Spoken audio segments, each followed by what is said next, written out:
जय हिंद। देखिए, अभी हाल में केंद्र सरकार ने जो अध्यादेश को मंजूरी लाने के लिए संसद में जो कृषि से संबंधित 3 संशोधन विधेयक रखे हैं, उसको लेकर कई विपक्षी पार्टी तथा हरियाणा और पंजाब के किसान खासे थोड़े नाराज दिखाई दे रहे हैं और उन्होंने बहुत ज़्यादा प्रदर्शन भी किया। इसमें सरकार कह रही है कि ये विधेयक जो है वो एकदम गेम चेंजर है। आपको पता है सरकार ने लाया है तो गेम चेंजर ही होगा, और विपक्ष कह रहा है ये बर्बाद होगा। आपको पता है कि भैया विपक्ष में हो तो बर्बाद ही होगा। हमारे हिंदुस्तान में तो ये 1947 जब देश आज़ाद हुआ तभी से चलते आ रहा है कि हम जब सत्ता में हैं तो भैया हम जो करेंगे वो सही है, चाहे वो GST हो, चाहे वो FDI हो, चाहे नोटबंदी हो। और अगर हम विपक्ष में हैं तो वही कुछ भी होगा तो वो खराब ही होगा। लेकिन आपको समझना है भैया ये सही है या गलत है। हर चीज़ के कुछ अच्छाइयाँ और ख़राबियाँ होती हैं, तो इसमें भी देखते हैं क्या इस विधेयक में अच्छाइयाँ हैं और क्या खराबी है और क्या जोड़ के और अच्छा किया जा सकता है। तो इसमें 3 विधेयक हैं, हम तीनों को अलग अलग करके समझते हैं। पहला जो विधेयक का नाम है उसका नाम है एसेंशियल कमोडिटी अमेंडमेंट बिल 2020 है, क्योंकि 2020 में संशोधन हुआ है। हिंदी में इसे कहें तो आवश्यक वस्तु अधिनियम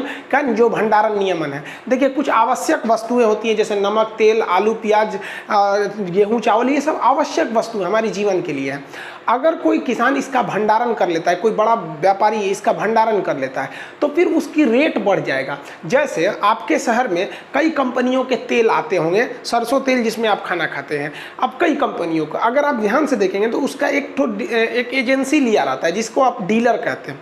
उसी के पास वो कंपनी ले आके पटक देती है कि लो भैया, अब तुम यहाँ पर इस शहर में जितने लोगों को ज़रूरत होगा तुम छोटे व्यापारी को देना, वो छोटे को देगा, वो दुकानदार को देगा, वो वहाँ बिकेगा। अब जरा सोचिए कि अगर ये जो कंपनी वाला है, जो उस शहर का सबसे बड़ा डीलर है, जो गोदाम वाला, अगर वो खूब ज़्यादा सरसों के तेल को कई लाख लीटर रखे हुए हैं और उससे आ रहे हैं सर सप्लायर खरीदने के लिए, होलसेलर खरीदने के लिए कि साहब हमको सरसों तेल चाहिए, तो कहेगा कि नहीं है, ये नहीं है, जाओ यहाँ पे।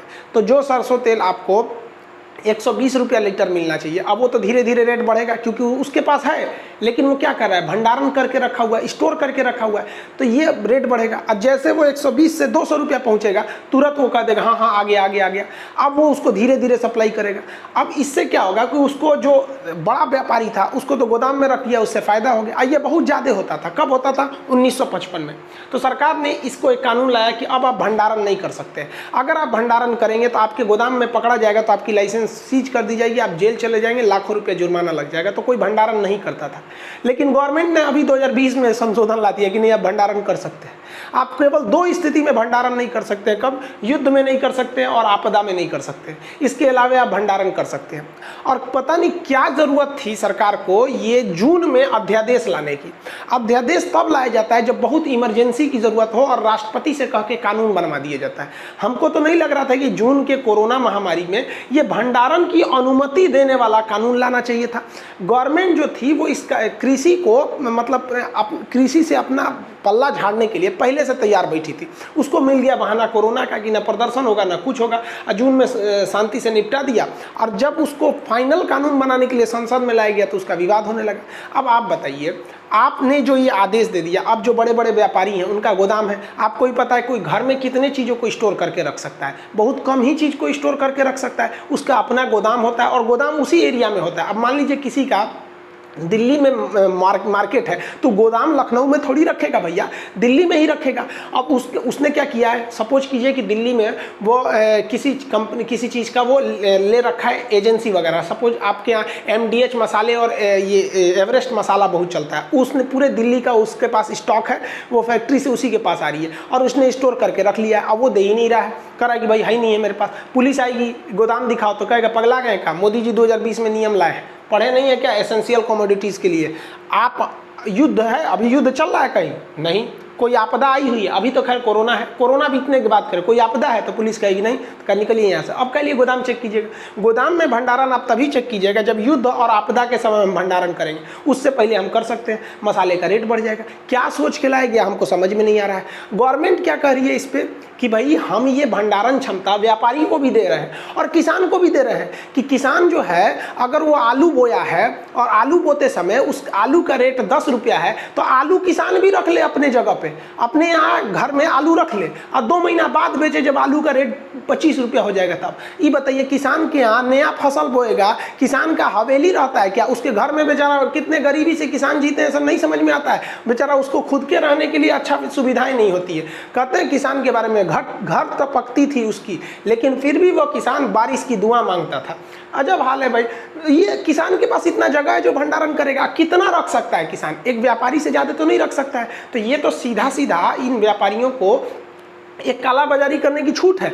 और हद तो तब हो गई जब सरकार ने इसे अध्यादेश में ला दिया।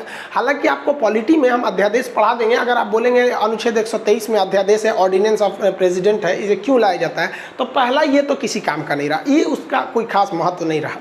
दूसरा विधेयक जो सरकार ने लाई है वो अच्छा है, लेकिन ये वाला आपको अगर अच्छा लगता है तो आप बताएंगे कमेंट करके कि अच्छा है पहला वाला। अब हमको उतना अच्छा नहीं है, अब हम हो सकता है कि हम गलत हों, आप किसान हैं, आप ज़्यादा समझते होंगे। दूसरा संशोधन जो लाया गया है उसको क्या लाया गया भाई, तो देखिए फार्मर्स, ये थोड़ा धुंधला दिख रहा होगा आपको, empowerment and production agreement on price insurance and farm services bill. इसको हिंदी में क्या है कि इसको मेन इसमें क्या रखा गया है, कॉन्ट्रैक्ट फार्मिंग को रखा गया। अब इस विधेयक को ध्यान से समझिए, इसमें जो मेन चीज़ें क्या कही गई, ये अच्छा है विधेयक। इसे हिंदी में कहेंगे मूल्य आश्वासन पर बंदोबस्त एवं सुरक्षा समझौता।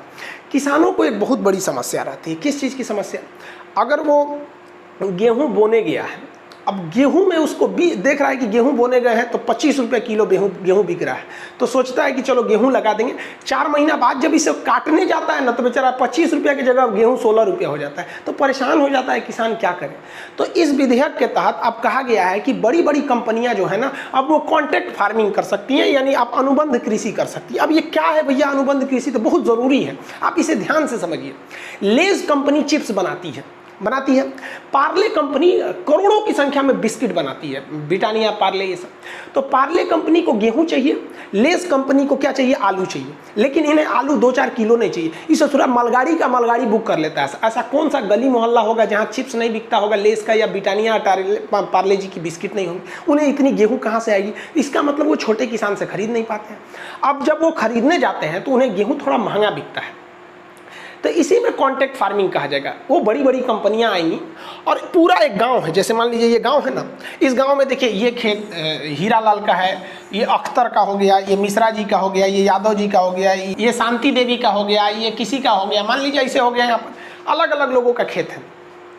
अब जो कंपनी है, मान लीजिए कि बिस्किट की कंपनी है पार्ले जी, उसको लगा कि हमको ना 10,000 मीट्रिक टन हमको गेहूँ चाहिए। अब वो अपने इंजीनियर को लाएगी और कहेगी देखो तो 10,000 मीट्रिक टन कितने एरिया में हो जाएगा, तो उसका इंजीनियर कहेगा ना आइडिया लगा के पूरा कि भैया इतना एरिया में अगर आप गेहूं बोआ लीजिए ना, पूरा गेहूं, तो इतना हमारी ज़रूरत पूरा हो जाएगा। तो कहेगा भैया इतना में तो बहुते आदमी का खेत है। तो वो जितना किसान है उस सबसे एग्रीमेंट कर लेगा, क्या कर लेगा, कॉन्टैक्ट कर लेगा कि भैया देखो आप लोग इस एरिया में ना केवल गेहूँ बो लो और कुछ नहीं, बस गेहूँ बो। तो किसान कहेगा कि हमरा कौन सी मिलतो, तो कहा कि देख भैया तुम डिसाइड कर लो गेहूं बोने से पहले ही कि अगर तुम गेहूं बोओगे तो तुम्हें गेहूं का कितना रेट चाहिए। तो किसान कहेगा ये तो बढ़िया बात बोल रहा है, बोने के समय गेहूं रहता है 25 और जब बेचने जाते हैं तो हो जाता है 16। तो कहेगा ये पार्ले जी 25 रुपया किलो अगर आप गेहूं खरीदिएगा तब भी हम यहाँ हम गेहूं बोएंगे ना, तो हमारा मन यहाँ सरसों बो देंगे, किसी का कुछ दुनिया कुछ भी बो सकता है भैया, वहाँ आलू बो देगा, कुछ भी बो देगा, सब्जी बो देगा। तो पहले से उसके लिए कितना का हो गया, 25 रुपया। अब किसान टेंशन फ्री है कि भैया वो कंपनी क्या है 25 रुपये में हमें खरीदेगी। तो इसमें क्या होता है, प्राइस बिफोर फार्मिंग, खेती से पहले ही कंपनी वाले क्या कर लिए, सब प्राइस कर लिए। अब कंपनी भी टेंशन फ्री है, वो अपना प्रचार पे फोकस की है, उसको टेंशन नहीं है, उसको पता है कि 4 महीने बाद किसान लाएगा। इसमें वो कंपनी झांकने नहीं आएगी आप क्या किए क्या नहीं किए, समझ आ गया कि नहीं। अब जब कटिया का समय आएगा, अप्रैल में जब कटिया होगा गेहूँ का, तब सब किसान यहाँ पर रहेगा। मान लीजिए सुरेश का था, ये अब्दुल का था, ये मिश्रा जी का था, जिनका जिनका खेत है उनके खेत में कितना गेहूं हुआ है, ये सब कुछ खेती जैसे पहले होती है वैसे होगी। लेकिन अब ये पहले से इन पे कॉन्टेक्ट था पार्ले जी वाले से, तो पार्ले जी वाला अपना ट्रक लगा देगा और वहाँ 25 रुपये किलो से भर दीजिए। अब ससुरा मार्केट में गेहूँ 10 रुपया हुआ, कोनो मतलब नहीं, 25 रुपया पहले से कॉन्टेक्ट है। मान लीजिए कि गेहूँ 2 रुपया रुपया किलो हो गया, किसान टेंशन फ्री है। किसान के लिए कितना मस्त है भैया कि तुमको ना मंडी में ले जाने की जरूरत है, कंपनी वाला खुद ट्रक लगाएगा, लेके भेज दिया। ऐसे ही किसी चिप्स वाले को आलू की जरूरत थी, करोड़ों टन आलू की जरूरत थी, आके कह देगा कि भैया आलू बो दो, आप बोइए, आप बिया लाइए, आप पानी डालिए, सब आप कीजिए, फसल खराब होगा तो आप समझिए, जो बचा हुआ फसल है उसको वो उस रेट पर खरीदेगा जो उसने पहले किया था। समझ में आ रहा है कि नहीं आ रहा? बेहतरीन है कि नहीं? ये बहुत अच्छा है। तो जो पहला नियम फालतू था वो हमें नहीं सही लगा, आपको लगा होगा। ये नियम हमको अच्छा लगा, लेकिन इसमें कुछ सुधार की जरूरत है, जिसने गवर्नमेंट ने गांव के लेवल से लोगों से बात नहीं किया, इसलिए गड़बड़ हो गया। जरा इसमें समस्या समझिए। ये वाली कंपनी जो थी, इससे गेहूं कही थी कि हम 25 रुपया खरीदेंगे। आलू वाली कंपनी ने कहा था कि अगर तुम आलू बोओगे तो हम 30 रुपया आलू खरीद लेंगे, जो भी चीज़ है वहाँ पर। मान लीजिए कि यहाँ पे इन्होंने तो 25 रुपया गेहूँ तय कर लिया, और महंगाई बढ़ने के साथ मार्केट में अगर गेहूं 50 रुपया बिकने लगा और किसान जाके चुपे चुपे 50 रुपया बेच दिया, तब क्या होगा? कौन सेटलमेंट करेगा इसका? एक ये होना चाहिए कि नहीं होना चाहिए। दूसरा, मान लीजिए कि यहाँ पर गेहूं का उत्पादन हो गया और उस कंपनी को घाटा लग गया, कंपनी बंद हो गई, तो फिर किसान का गेहूं कौन खरीदेगा? या जानबूझ के वो कंपनी किसान से गेहूं नहीं खरीदेगी, तब क्या होगा? या 25 रुपया बोली है और खरीदने के समय करिए देना है तो 20 रुपया में दो, नहीं तो जाओ भाड़ में जाओ, तब क्या होगा? तब गवर्नमेंट ने कहा है कि ये जो एग्रीमेंट होगा, ये मंडी के अधिकारी इसका क्या करेंगे? एग्रीमेंट करेंगे। यही गलती कर दिया है। गवर्नमेंट को कहना चाहिए कि जो कंपनियां हैं जो कांटेक्ट करने के लिए आ रही हैं, वो एग्रीमेंट करेंगी इस गांव के मुखिया जी से, जो प्रधान होते हैं ना, ग्राम प्रधान, विलेज पंचायत के मुखिया से, उसके उपस्थिति में ये क्या करेंगे? वो लोग इस एग्रीमेंट को करेंगे। इससे क्या होगा? किसानों का शोषण नहीं होगा। आप कहेंगे कैसे? तो सुनिए। एक गांव जब भी कंपनी कांटेक्ट लेती है ना, तो 2-4 कट्ठा खेत नहीं लेती है, पूरा गांव ले लेती है। 10-20 गांवों को कहेगी भैया इतना में आलू बो दो, हमारी चिप्स की कंपनी है। वो कहेगा भैया इतना में ना आप मूंगफली बो दो, हम पीनट्स बेचते हैं। कोई कह देगा इतना में। मतलब समझ रहे हैं ना कि 1-2 आदमी से थोड़ी ना कांटेक्ट करने आएगी वो। जब एक आदमी से 2 बीघा में कांटेक्ट करेगी तो डायरेक्ट दुकान पर से नहीं खरीद लेगी कि आपका 6 महीना इंतजार करने जाएगी। वो कांटेक्ट करते हैं तो गाँव का गाँव। अब जब गाँव का गाँव कांटेक्ट करेगा तो गाँव में तो बहुत से लोगों का क्या होती है? ज़मीन होती है। कोई एक आदमी से तो ज़मीन नहीं है, इसका मतलब पूरे गांव से कांटेक्ट हुआ है, तो पूरे गांव के लोगों को खेती का बात है। अब मुखिया जो है उसको हर 5 साल पे वोट मांगने जाना है। अब मान के चलिए कि कंपनी वाला बोला है कि इस गांव की जितनी गेहूं है हम 20 रुपया 25 खरीदेंगे, और अगर वो 20 रुपया खरीद रहा है, मनमानी कर रहा है, तो मुखिया लड़ेगा ना जी उससे कि तुम कैसे कर दिया। मुखिया का पावर है। और अगर नहीं लड़ेगा मुखिया, तो गांव के लोग याद रखेंगे कि यार ससुरा तू याद कर तो 5 साल बाद वोट नहीं दिलाएंगे। और गाँव की मेंटेलिटी अलग होती है भाई साहब। गाँव में हर आदमी एक दूसरे को बाई फेस पहचानता है। आप गाँव में घुस जाइएगा तो सब देखेगा सर ससुरा बाहर का है, गाँव का नहीं है। शहर में कौन आया मर गया चला गया पता ही नहीं चलता। गाँव में इंसानियत रहती है और शहर में इंसान रहा करते हैं, दोनों में फर्क होता है। तो मुखिया को दे दे से एक फायदा हो जाएगा, कि मुखिया जब भी सुनेगा वो कंपनी का नहीं सुनेगा। कंपनी बाहर में जब तुम कहा कि कंपनी हमको नहीं मतलब, मुखिया जब भी सुनेगा वो अपने वोटर्स का सुनेगा। आप ध्यान दीजिएगा, कोई भी अपने वोटर्स का सुनता है। लेकिन अगर आप अधिकारी को दे देंगे तो उसका क्या मतलब बनता है यार? उसको ड्यूटी करे तो भी उतनी सैलरी, नहीं करे वो भी सैलरी। और अगर अधिकारी को बैठाएंगे तो जानता है किसान का सुनेंगे तो पैसा नहीं मिलेगा, कंपनी का सुनेंगे तो पैसा मिलेगा। गवर्नमेंट यही गलती कर रही है। ये जो एग्रीमेंट है इस गाँव के प्रधान या मुखिया के नेतृत्व में करना चाहिए, तो ये सोने पर सुहागा हो जाता। दूसरा, ये वाली चीज़ें अच्छी हैं और ये बहुत पहले से आ रही है। अगर गवर्नमेंट कहती है कि नहीं हमने लाया है, तो नहीं। ये जो कॉन्ट्रैक्ट फार्मिंग है 2012 से हो रही है, जब मनमोहन सिंह के समय था, लेकिन उस वक्त बहुत छोटे छोटे पैमाने पर था। और अभी गवर्नमेंट ने जब संसद से विधेयक ला दिया तो ये बहुत बड़े पैमाने पर होगा। आप समझ गए? अब तीसरा समझते हैं। आई होप आप कॉन्ट्रैक्ट फार्मिंग समझ गए होंगे। इस विधेयक में यही बोला गया है, मूल्य आश्वासन। ये कंपनी क्या दे रही है? आपके प्राइस का आश्वासन दे रही है, और बंदोबस्त और सुरक्षा समझौता कर रही है। यही गलती है, सुरक्षा समझौता अधिकारी के न होकर मुखिया को किया जाना चाहिए। आप समझ गए? सहमत है तो कमेंट करके बताएंगे। अगले पे चलते हैं हम लोग। तीसरा जो चीज़ है, देखिए भैया, जितना विवाद है ना वो तीसरे को ही लेकर है, और तीसरा वाला अजीब टाइप का है भी। देखिए तीसरा में क्या है, इसमें कहा गया है farm produce trade and commerce promotion and facility bill. अब ये क्या है भाई? कृषि उत्पाद व्यापार और वाणिज्य, ये शॉर्टकट में समझिए इस विधेयक का नाम है। इसमें क्या कहा गया है? कहा गया है कि जो किसान अपना अनाज उत्पादित कर रहा है, अब वो ट्रक्स में ट्रैक्टर में लोड करके लाता था और मंडियों में बेचता था। ठीक है, कहाँ बेचता था? मंडी में। अब वो चाहे तो मंडी के अलावे और भी कहीं बेच सकता है।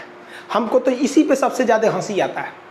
अरे भैया, खुद गवर्नमेंट की एक संस्था है NSSO, जो बेरोजगारी का भी आंकड़ा देती है और इन लोग का भी आंकड़ा देती है। इसको सरकार ने खत्म कर दिया कि ससुराल रहेगा तो बार बार बेरोजगारी का आंकड़ा देगा।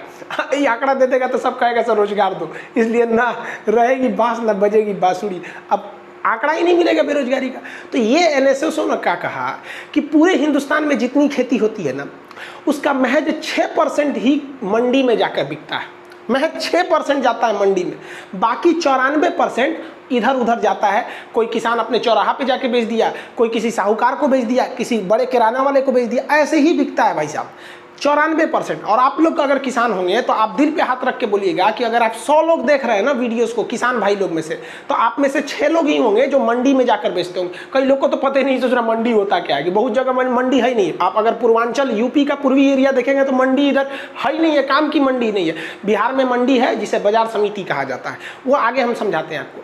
तो गवर्नमेंट ने विधेयक लाया है कि अब आप बाहर भी बेच सकते हैं। तो भाई आप कहाँ थे इतना दिन, सोए थे कि पूरे किसान का 94% लोग बाहर ही बेच रहे थे। तो ये विधेयक लाके आप कह रहे हैं कि नहीं आप बाहर भी बेच सकते हैं। तो मतलब आपको क्या लग रहा था कि 100% किसान मंडी में बेच रहा था? तो हमको ये नहीं समझ में आया कहना क्या चाह रहे हो भाई गवर्नमेंट।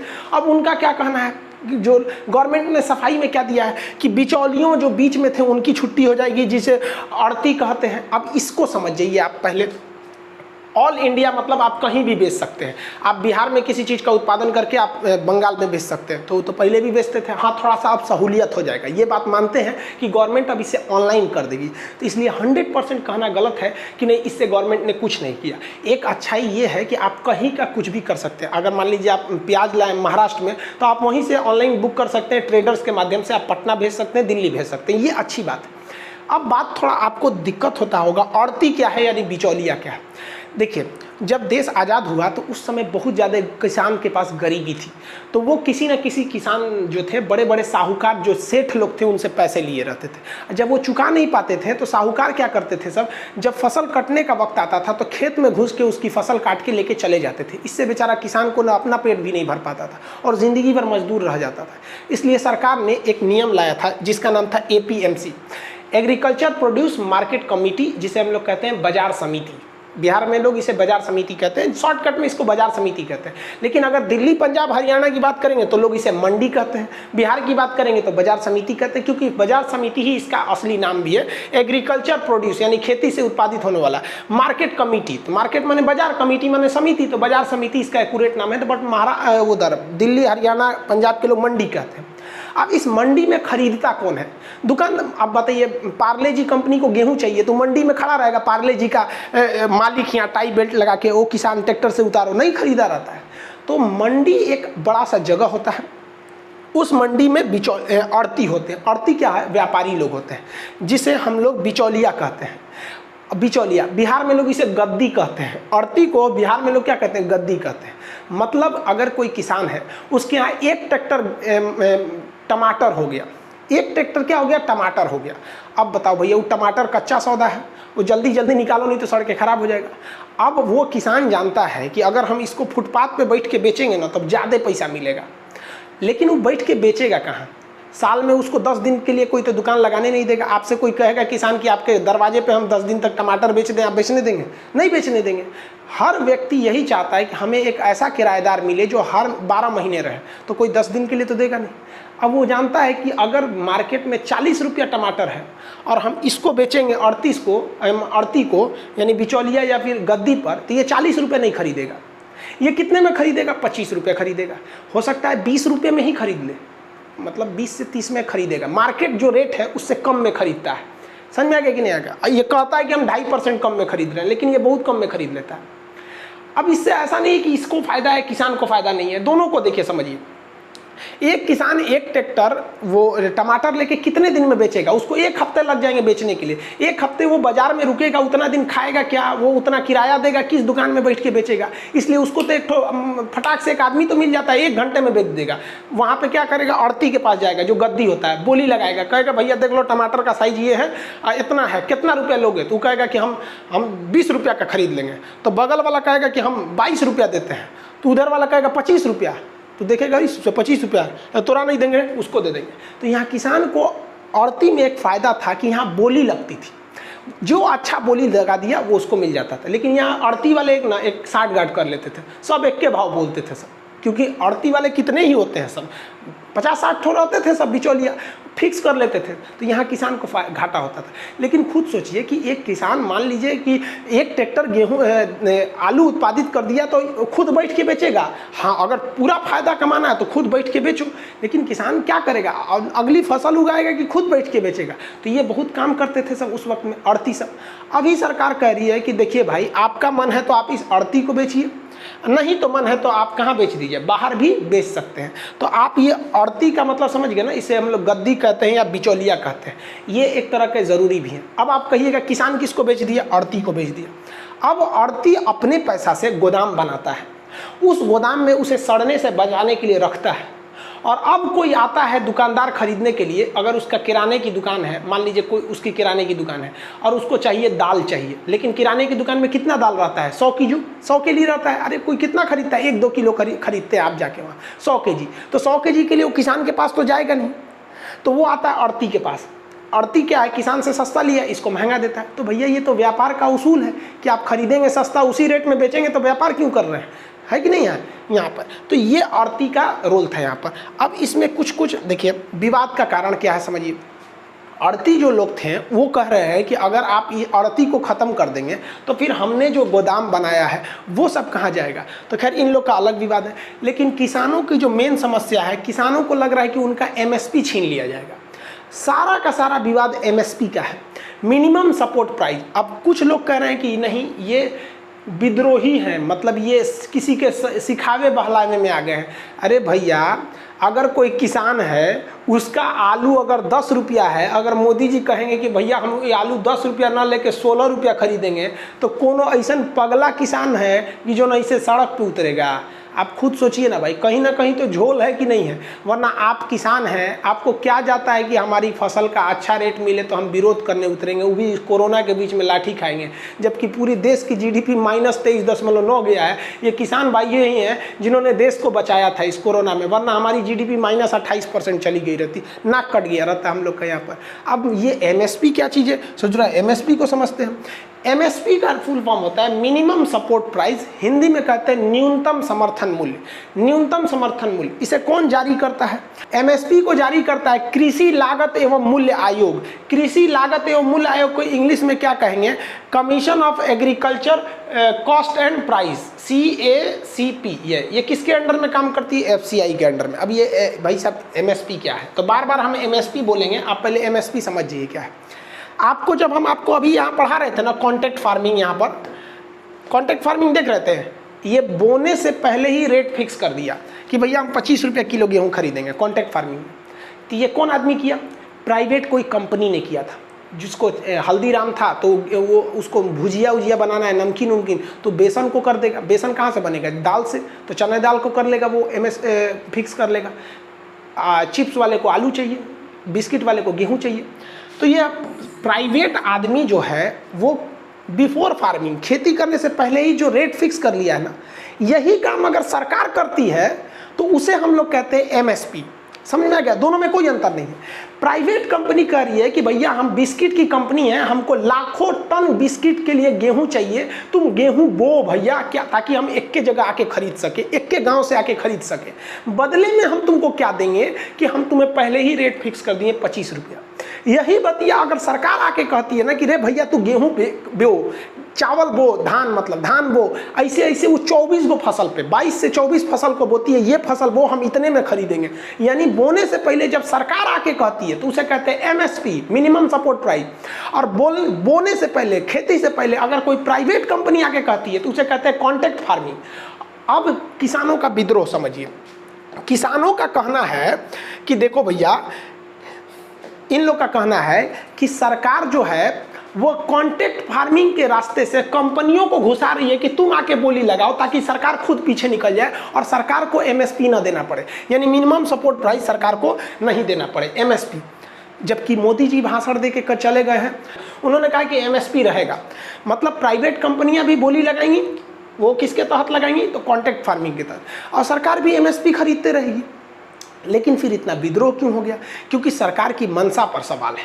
समझिए क्या है ये जो MSP का रेट डिसाइड किया जाता है वो ये डिसाइड करती है कृषि लागत एवं मूल्य आयोग।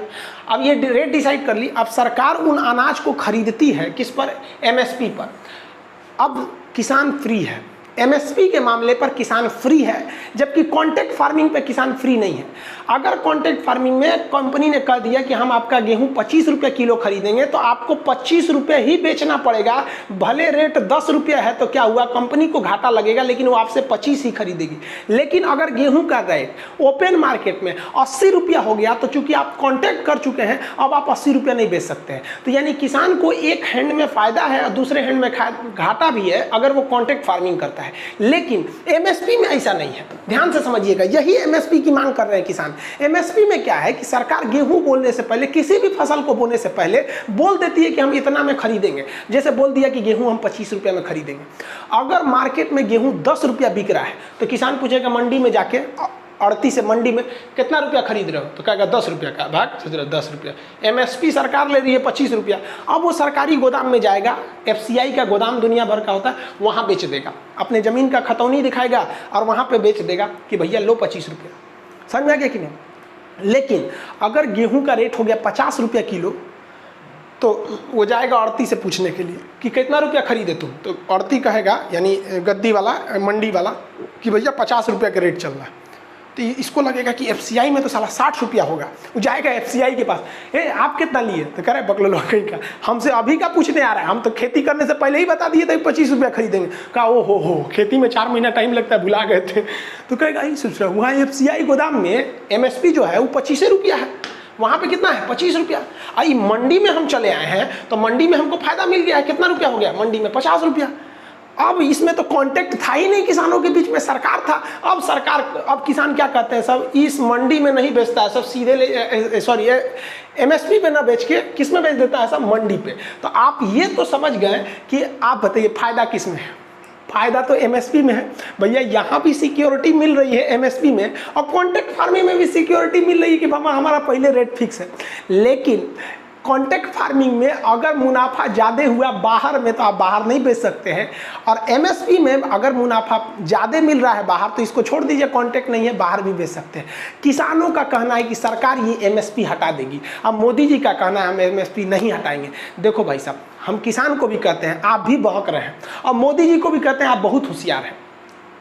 गवर्नमेंट की चाल क्या है कि ना हम MSP हटेबो नहीं करेंगे और रहले कोनो काम का नहीं रह जाएगा। समझिए कैसे, सरकार कहती है कि हम किसानों से 25 रुपया किलो गेहूं खरीदते हैं, ठीक है, और राशन कार्ड पे वही गेहूं 2 रुपया किलो बेच देते हैं। तो सरकार को तो घाटा हो रहा है कि नहीं हो रहा है यहाँ पर?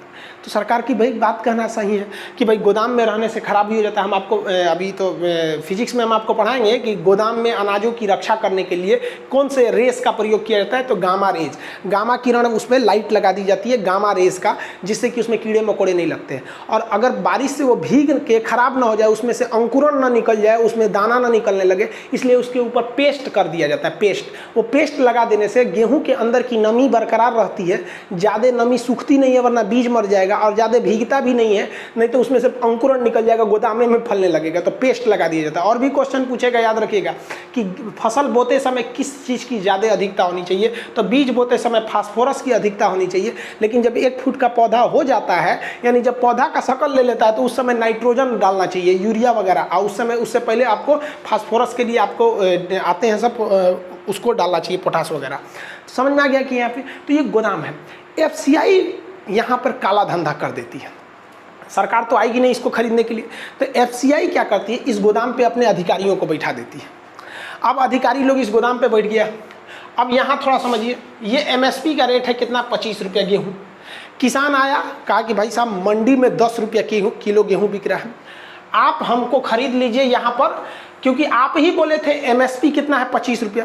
तो कालाबाजारी कैसे होता है? इस पे बैठा जो अधिकारी है, ये ससुरा अधिकारिया क्या कहता है पता है कि देखो भैया हमारे गोदाम में अभी जगह नहीं है, बोरा खत्म हो गया है, जगह नहीं है। अब बताइए, जब बोरा खत्म हो गया है, जगह नहीं है, तो क्या करेगा? तो ये किसान को लौटा देता है। और जब ये किसान लौट कर मजबूरी में मंडी में जाता है, वहाँ 10 रुपया बेचता है, तो ये अधिकारी मंडिया में पहुँच जाता है और कहता है किसान में बेचा है कितना रुपया, 10 रुपया, तुम हमको दे दो 12 रुपया।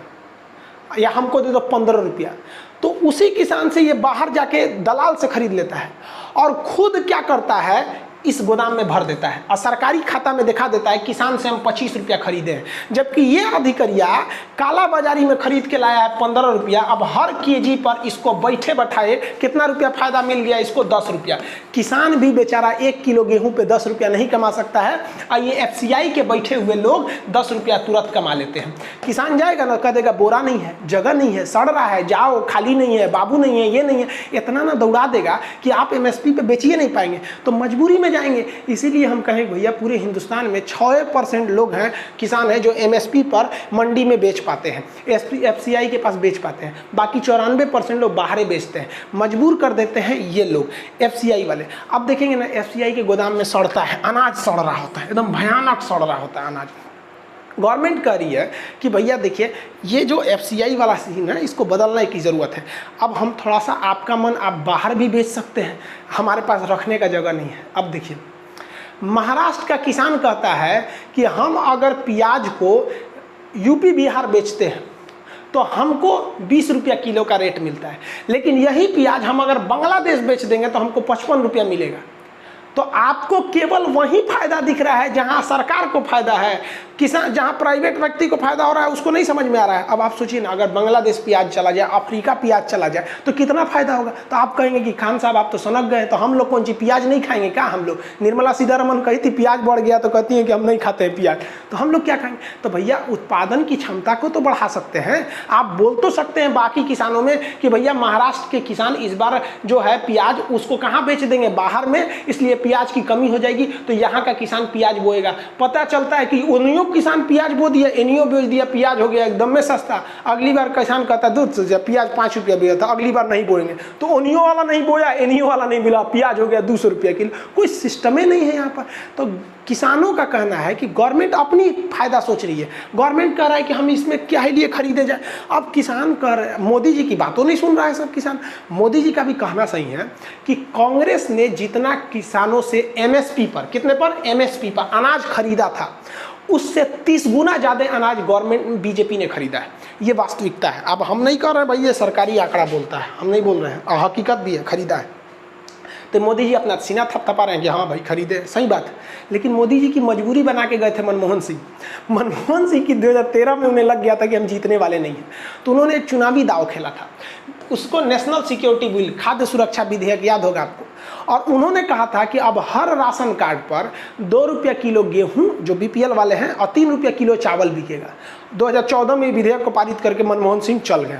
अब मोदी जी आए तो कपार पे पड़ गया मोदी जी को, कहा कि दूध तरीका तो चल गए यहाँ, अब मोदी जी को देना पड़ रहा है। अब विधेयक तो संसद का है, संसद से पारित विधेयक कोई भी सरकार रहेगी उनको मानना पड़ेगा, इसलिए मोदी जी जो है वो खरीद रहे हैं, ये वास्तविकता है। लेकिन इसी गवर्नमेंट ने कि जो शांता कमेटी थी, शांता कमेटी ने कहा कि MSP पर जो हम लोग खरीद रहे हैं वो हमारी इकोनॉमी पे बोझ पड़ रहा है, इसकी जिम्मेदारी हटा देनी चाहिए, प्राइवेटलाइजेशन को इसमें करनी चाहिए। किसान यही कह रहा है कि मोदी जी, एक और आप कहते हैं नहीं हटने देंगे, ये कोई कमेटी कहता है।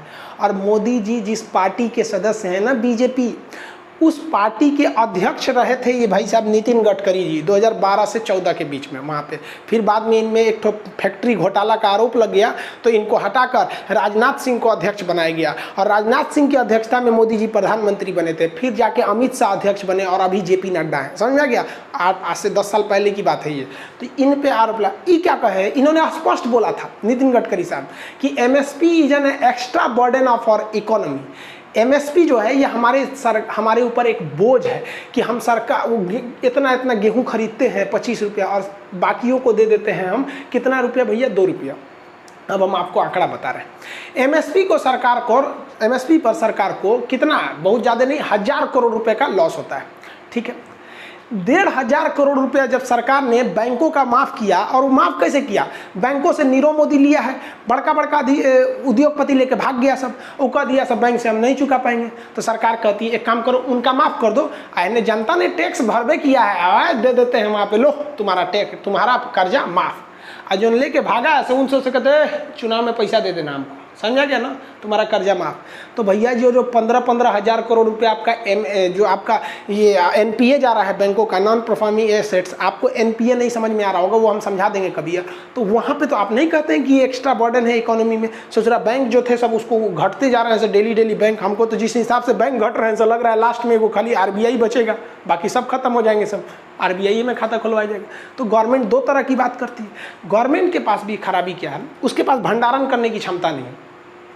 भंडारण आजकल मॉडर्न टेक्नोलॉजी के भंडारण क्षमता आ गया है। ये लोग कौन सी का भंडारण करते हैं, वही टीन से ढेंगन ढाल देंगे लोग वहाँ पे। ये मॉडर्न आ गया, इसमें बोरा वोरा रखने की जरूरत नहीं है, सीधे ऊपर चला जाता है, कन्वेयर होता है यहाँ पे, सीधे डाल देता है, और जब बेचना होगा तब बोरा में से निकाल के बेचिएगा यहाँ पे। तो मॉडर्न फूड पार्क का है ही नहीं है।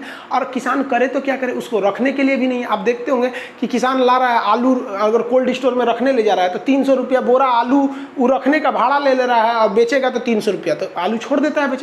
तो सरकार के पास रखने का भी जगह नहीं है। अब बात करते हैं भाई शिरोमणि अकाली दल का। बीजेपी का कहना है कि कांग्रेस भड़का दिए हैं सब। ठीक है भैया, कांग्रेस भड़का दिए हैं सब। तो भाई बीजेपी की गठबंधन की सरकार ही है शिरोमणि अकाली दल, और अकाली दल की तो भाई साहब ये मंत्री रही आपकी, अभी 2 दिन पहले मंत्री थी हरसिमरत कौर, ये तो मंत्री रही थी। अब इनकी बात सुनिए भाई, जब सरकार इसे आनन फानन में राष्ट्रपति द्वारा अध्यादेश लगवा रही थी जून में, तो ये मंत्रिमंडल की बैठक में थी ये, और जब सरकार लेके आई विधेयक तो किसानों ने विरोध कर दिया। इन्होंने देखा बाप रे बाप, पंजाब के किसान विरोध कर देगा सब, क्योंकि पंजाब में और हरियाणा में मंडी ज़्यादा है, बाकी जगह पे मंडी कम है, तो इन्होंने देखा हमारा सरकारी गिर जाएगा। तो कहती है ना हम इसके विरोध में हैं, मंत्रिमंडल पद से इस्तीफा दे दी। मतलब आप समझ रहे हैं क्या है भाई। तो खैर इस्तीफा दे दी वो अलग बात है। अब बात करते हैं कंक्लूजन की। देखिए, आज़ादी से लेकर आज तक रियलिटी यही है कि सरकार किसानों को ना देखी है और ना देखना चाहती है, उनका विकास नहीं देखना चाहती। गारंटी आपको बोलते हैं, समझिए कैसे। एक छोटा सा एग्जांपल देते हैं। जब देश आज़ाद हुआ तब से आज तक किसानों की इनकम 21 गुना बढ़ गई है। यानी 1950 की बात करेंगे और 2020 की बात करेंगे तो इस दौरान किसानों की इनकम लगभग 21 से 22 गुना बढ़ी है। आप 21 गुना मान के चलिए, 21 गुना इनकम बढ़ी है। यानी जो किसान 1 रुपया कमाता था 1950 में, आज वो 21 रुपया कमाता है। लेकिन इसी बीच जो सरकारी कर्मचारी हैं उनका इनकम 180 गुना बढ़ा है। यानी किसानों का इनकम 21 गुना और जो सरकारी कर्मचारी हैं उनका 180 गुना। जो टीचर बैठे हैं लोग ना, टीचर लोग, पहले टीचर की सैलरी नहीं थी उतनी, उनका 200 गुना बढ़ गया है। सोचिए। अब हम आपसे कहते हैं, आपके मन में आता होगा कि किसान सुसाइड क्यों करता है। जितने सरकारी टीचर हैं ना, उनका जो सैलरी 200 गुना बढ़ा है, उनको काट कूट के 21 गुना पे लाइए। और जितने सरकारी कर्मचारी हैं उनको 21 गुना पे लाइए। उनकी सैलरी जानती है कितना हो जाएगा? 9,000 रुपया। सरकारी मास्टर जो 1 लाख रुपया पढ़ा है उनका 9,000 हो जाएगा। फिर देखिए हर कॉलेज हर स्कूल में क्लास खोलेंगे ना, एक मास्टर लटकल रहेगा फांसी लगा के। आप समझ में आ रहा है किसान क्यों फांसी लगाता है? वाकई अगर किसी गवर्नमेंट को अगर किसानों की परवाह रहती है ना, तो वो वैसे ही बनाए जैसे एमआरपी होता है। एमआरपी हम आपको सिंपल बताते हैं। ये मेरा मोबाइल है, हम बहुत पुराना मॉडल का मोबाइल रखे हैं, ये बहुत है, 2016 का मोबाइल है। हम इसे 11,000 रुपये में खरीदे थे। इसका एमआरपी लिखा हुआ था 11,000 रुपये, यानी 11 कुछ समथिंग 1,999, 11,000। कोई माई का लाल है जो बोल दे कि ये 11,000 का मोबाइल हम खान सर हम आपको 12,000 में देंगे या 15,000 में देंगे? नहीं दे सकते हैं आप। यहाँ पर मैक्सिमम रिटेल प्राइस एमआरपी होता है। तो सरकार किसानों के लिए एक मिनिमम रिटेल प्राइस क्यों नहीं लाती है कि कोई भी व्यक्ति किसान से उसका आलू 20 रुपये से नीचे नहीं खरीद सकता है, 25 रुपये से नीचे आप प्याज नहीं खरीद सकते हैं, किसान से आप 20 रुपये किलो से नीचे गेहूं नहीं खरीद सकते, खरीद देंगे तो जेल हो जाएगा। आप कौन चीज़ को झुंझुना थमा देते हैं, एमएसपी। अरे मोदी जी ने सही कहा है कि भाई एमएसपी खत्म होने नहीं देंगे, क्योंकि भाई एमएसपी काम को कौन सी का है? 6% जब किसानों का वो अनाज खरीद रहा है तो किस काम का है? और ये धीरे धीरे चौपट कर देता है। समझिए कैसे। मान के चलिए कि कोई लड़की है और हम चाहते हैं, हमारी उससे इंगेजमेंट हो गई है, ठीक है, इंगेजमेंट हो गई, हम चाहते हैं ना कि हमारी शादी टूट जाए, तो कैसे करेंगे? देखिए, लड़कियों की शादी का एक लिमिट होता है कि भैया अब 30 से पहले कर दो तो आराम से हो जाएगा। लड़की का उम्र अगर 30 हिल गया ना तो इंडिया में शादी करने में बड़ी दिक्कत होता है। लेकिन लड़का ससुर 40 पे करेगा तो उतना दिक्कत नहीं होता है। तो हम है लड़का, हमारा इंगेजमेंट हुआ है, हम ससुर जी से कहेंगे कि ससुर जी कहेंगे शादियाँ कर लीजिए ना, हम कहना अभी नहीं करेंगे, 2 साल बाद 3 साल बाद। उनको बस लड़कियाँ को हम 5 साल झेला देंगे ना तो घर लड़की के घर वाला समझ जाएगा लड़का भाग रहा है और खुद से शादियाँ तोड़ लेगा। सब जानता है कि अगर मान के चलो 10 साल और झेला के बाद कहेगा कि हम बियाह ना करेंगे तो लड़कियां हमारा और कहीं ना बियाह कर पाएगी। यही काम सरकार करेगी एमएसपी में। एमएसपी कहेगी कि हम आपसे गेहूं खरीदेंगे 25 रुपया, सरकार ने कह दिया हम 25 रुपया खरीदेंगे। एमएसपी मतलब हम ये रेट फिक्स किए हैं, इसका मतलब ये थोड़े होता है कि हम आपसे खरीदिए लेंगे 25 रुपया। आप जाएंगे गोदाम में ना, तो गोदाम वाला सीधा कह देगा जगह नहीं है। अब किसान क्या कहेगा, घर में रखेगा, गेहूं सड़ जाएगा अगले साल तक, उसको रखने का जगह नहीं होता है गोदाम में। तो मोदी जी ने सही कहा है कि वो एमएसपी को ख़त्म ही नहीं करेंगे। भैया एमएसपी 25 रुपया रहेगा, लेकिन आपको एमएसपी पे खरीदा नहीं जाएगा। और आप अगर इसको मोदी जी को जिम्मेदार मानते हैं तो आप बताइए किसके समय पे ये अच्छा था। हम नेहरू से लेके अभी तक की बात करें, कोई नहीं ध्यान देता है। भाई साहब इस लॉकडाउन में ना हरियाणा में जो मक्का था, मक्का वो 6 रुपया किलो बिका है, जबकि एमएसपी था उसका 18.5 रुपया। कहाँ मर गई थी सरकार वहाँ पर? हाँ, हम तो बहुत किसानों की सरकार सुनते हैं वहाँ पर, हम तो समझे नहीं वहाँ पे सुनते हैं वहाँ पे सांसद लोग ट्रैक्टर से जाता है। अच्छी बात है भाई, आप ट्रैक्टर से जाते। जब सरकार ने एमएसपी बोला था कि हम मक्का खरीदेंगे 18.5 रुपया किलो, तो 6 रुपया किलो आप मक्का खरीदे। 1995 में भी 6 रुपया किलो मक्का था, यानी 1995 का जो रेट था, आप मक्का का रेट दे रहे हैं आप 6 रुपया। राष्ट्रपति का 1995 में जो सैलरी था आपका, वही दे देते हैं यहाँ। आज 5 लाख रुपया ले रहे हैं, उस समय 60,000 थमा दीजिए यहाँ पर, तो बहुत अच्छा हो जाएगा। राष्ट्रपति भाग जाएंगे पहाड़ी पे से। कौन पहाड़ी है सर? ऐसी की पहाड़ी नहीं रहेंगे वहाँ पर। और किसान को तो थमा दो भाई साहब, जो 90 में खरीदा वही यहाँ पे खरीद लेंगे। यहाँ पर क्या मतलब बनता है? अगर गवर्नमेंट रियल में आप किसानों की भलाई चाहते हैं तो आप इस दर से एक सामान का मैक्सिमम रेट होता है ना, उस तरह फिक्स कर दीजिए, फिर उस किसान को छोड़ दीजिए। आप मंडी दीजिए चाहे मत दीजिए, आपका मन आप एपीएमसी रखिए, आपका मन आप विदेश में बेचिए। किसान को फिक्स है कि भैया हम रात 2 बजे भी जाएंगे तो हमको 25 रुपया गेहूँ खरीदना ही पड़ेगा, चाहे तू अपनी अब्बा के खोपड़िया पे रखो, एफसीआई के गोदाम में जगह नहीं है तो तुम समझो तुम्हारा दिक्कत है। तुम्हारे पास हिंदुस्तान में इतनी जमीनें हैं, यहाँ पर 32 लाख किलोमीटर स्क्वायर रख लियो, किसानों के लिए गोदाम नहीं है। बात करते हो संसद भवन में रखवा दो, खाली ना रहता है, 3 गो सत्र चलता है, बाकी समय तो खाली रहता है। बाकी ग्राउंड में रखवा दो, नई जगह है, मुगल गार्डन है राष्ट्रपति भवन के पीछे बड़का, उसमें एफसीआई का गोदाम खुल सकता है, वो सब रहेगा। 1200 कैटेगरी का फूल है हमारे राष्ट्रपति भवन में, महाराज की जय हो। लेकिन किसानों के रखने के लिए जगह नहीं है। मन करता ना माथा फोड़ ले अपना, हम पगला जाएंगे यहाँ पर। हम सच बताते हैं, हमारे देश की जीडीपी को बचाया किसने? किसानों ने 3% का योगदान दिया, लेकिन खिलवाड़ किया जा रहा है उसके साथ। कोई भी गवर्नमेंट की बात करते कोई नहीं देता है। आप छोड़िए ना सेंट्रल गवर्नमेंट को, कोई राज्य सरकार है? राज्य में तो अलग अलग सरकार है। केरल में लेफ्ट है, इधर ममता बनर्जी है, उनकी अलग है, राजस्थान में अलग है, हरियाणा में अलग है, पंजाब में अलग है, बिहार में अलग है, यूपी में अलग है। कोई कर दो, कोई कर दो भाई, एमएसपी फिक्स कर दो। नहीं करोगे यार। अब आपको क्या समझ में आया विधेयक? हमको नहीं समझ में आता है। हमारे हिसाब से ताम झाम करने से कोई अच्छा नहीं है। एक विधेयक लाइए, एमएसपी है, इतना से नीचे आप किसान से नहीं खरीद सकते। खरीदेंगे तो अगले दिन जेल में आपकी सुबह होगी, फिर जेल में उठिएगा, कहिएगा कहाँ भेज दिया। यहाँ पर ये होना चाहिए, यहाँ पर न्यूनतम समर्थन मूल्य फिक्स होना चाहिए। उसके बाद छोड़ दीजिए उसको कहाँ बेचना है। समझ में आ गया कि नहीं? एमएसपी यहाँ लिखे ना, एमएसपी पे केवल 6% किसान ही खरीदते हैं। ये 24 फसलों पे दिया जाता है, साल में 2 बार, यानी एक ठो रबी फसल पे, एक ठो खरीफ फसल पे। सरकार को क्या करना चाहिए? टेक्नोलॉजी का उपयोग करना चाहिए। एक रिमोट सेंसिंग सैटेलाइट होते हैं। रिमोट सेंसिंग सैटेलाइट ऐसे सैटेलाइट को बोले जाते हैं जो आसमान से ही ज़मीन के अंदर कौन सा खनिज छुपा है, सोना चांदी सब का पता कर लेते हैं, कहाँ पेट्रोलियम है। सरकार को ऐसे रिमोट सेंसिंग सैटेलाइट देनी चाहिए और इससे अपनी ज़मीन पर मॉनिटरिंग करनी चाहिए कि कहाँ कौन सी फसल अच्छी होनी चाहिए। और किसानों के लिए एक एप्लीकेशन बना के देना चाहिए। आप जिस गांव में पैदा हुए हैं ना, जिस शहर में पैदा हुए हैं, आपको उस शहर की सारी गलियां नहीं पता होगी, लेकिन गूगल मैप को एक एक गली पता है। कैसे? क्योंकि उसने दिमाग खपाया है। वो अपने आप को नंबर 1 दिखाना चाहता था, लेकिन गवर्नमेंट ने ऐसा नहीं किया। गवर्नमेंट किसानों को एक सिंपल सा एप्लीकेशन देती, जो अनपढ़ किसान भी रहते उनमें कोई टेंशन नहीं था, वो सैटेलाइट से देख लेते। उन पे केवल मेनली 3 ऑप्शन दे देते कि भैया वो प्राइस पे क्लिक करेगा तो वहाँ प्राइस लिख के भी आएगा, वहाँ बोलेगा भी। कैसे? गूगल पे लिखेगा तो बोलता है, वहाँ पर लिख देगा कि आपके एरिया में गेहूँ का दाम इतना रहेगा, चावल का इतना रहेगा, इसका इतना रहेगा। किसान अनपढ़ भी रहता है, लोग बहुत, वो क्लिक कर लेगा, वहाँ पे प्राइस देख लेगा, फसल देख लेगा। अब सैटेलाइट ऊपर से बता देगा ना कि भैया बारिश इस बार अच्छा होगा या खराब होगा, इस एरिया में किसकी फसल अच्छी होगी, तो वहाँ फसल देख लेगा। यहाँ पर सबसे ज़रूरी चीज़ क्या है? सरकार को एक डाटा रखना चाहिए कि महाराष्ट्र में कौन सी फसल ज़्यादा हो रही है। अब पता चला महाराष्ट्र में भी हुमच के प्याज बो दिए, राजस्थान में भी बो दिए, राजस्थान में तो होता नहीं उतना, बिहार में बो दिए, यूपी में बो दिए, हुमच के प्याज बो दिए। लो, अब प्याज हो जाएगा ससुरा 10 रुपये किलो। तो एक सेटेलाइट से डाटा रहना चाहिए ना, जो डाटा बता दे। देखिए एक साथ खेती नहीं होती है, 10-12 दिन का अंतर होता है, तो वहाँ पर वो बता देगा कि भैया महाराष्ट्र में ना ज़्यादा इस बार प्याज बोया गया है, तो यूपी वाला भैया प्याज की जगह पे कुछ और बो देगा, वो वहाँ पे गेहूँ बो देगा। तो एक बैलेंस वे में रहना चाहिए। तो एक एप्लीकेशन पर इसका डाटा रहना चाहिए कि कौन सी फसल किस एरिया में है, और सरकार पहले बता दे कि इस एरिया में आप बेहतर होगा प्याज बोइए, इस एरिया में आप बेहतर होगा गेहूँ बोइए। जहाँ जैसी ज़मीन है वो बोइए। जैसे मुजफ्फरपुर में लीची बोइएगा हो जाएगा, आप दिल्ली में लीची लगाइएगा अच्छा से नहीं होगा। तो एक बेहतरीन पैटर्न होना चाहिए जिससे कि सरकार को माथापच्ची नहीं करना रहता। एक चीज़ों का रेट एक फिक्स रहता है, नहीं होता कि हमारा एक दोस्त था, उसकी यहाँ शादी था, तो शादी में वो चिकन बनवाने के लिए सोच रहा था। चिकन था 120 रुपये किलो, अब प्याज था 150 रुपये किलो। गजब हो गया, समझ में नहीं आ रहा था उसको। तो ये समस्या नहीं आती।